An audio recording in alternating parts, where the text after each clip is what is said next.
Yung dati nagbabardagulan, ngayon ay hindi na mapaghiwalay. Diyos ko, ano nangyari? Masyado nga naging judgmental si Batang Anino. Akala niya nga ata ganito na ang itsura ni Batang Puti at hindi na nga tutubo yung buhok niya. Tinatry ko nga si Batang Anino ilapit sa kanya nito. Pero si Batang Anino nagtatago lang talaga at ayaw lumapit sa kanya. Nadelete ko lang kasi yung video kaya naman hindi ko napakita sa inyo. At eto, share ko nga sa inyo kung ano nagpagaling sa kanya. Alam ko kasi na marami naghahanap sa inyo ng pampagaling ng mga sugat. Eto lang po yun, KND Anti-Tick and Flea Soap and Spray. Ayan, ganyan nga lang ginagawa ko sa kanya palagi. Babad lang ng 5 minutes tapos banlawan na. At ito naman yung spray na naka-help din sa kanya para nga matuyo yung mga sugat niya. Kasama na nga pala to sa bundle. At ayun, ito nga pala yung unang salang ni Batang Putik dito sa challenge nila.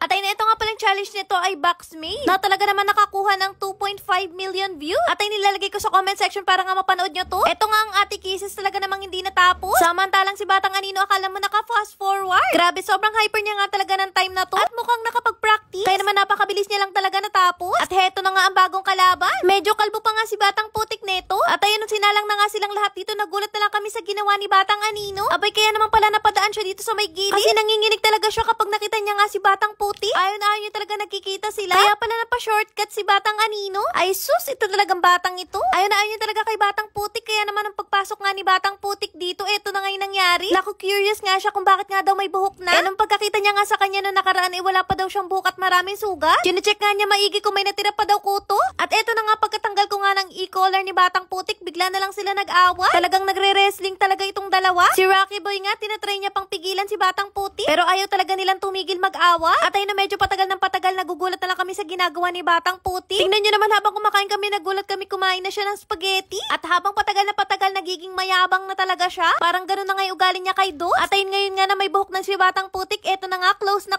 sila. Kita niyo naman, pagkagising pa nga lang nila ay talagang dapat magkadikit na. Eto naman yung nagpapagroom nga si Batang Anino, talaga namang galit na galit si Putik. Akala niya ako ano ba yung ginagawa kay Batang Anino? Nagpapagroom lang naman si Tatiana. At eto nga, ganito sila ka-close. Nung si Rocky Boy nga ang kumukuha, talaga nagagalit siya. Ay, nagagalit siya. Nagagalit siya. O diba, pero nung si Batang Anino na nga ang kumuha, wala talagang imik si Batang Putik. Magbeshi na nga talaga silang dalawa. Ito kasi si Rocky Boy, ang lakas talaga na ito mang asar. Kaya naman pikon na pikon talaga sa kanya si Batang Putik.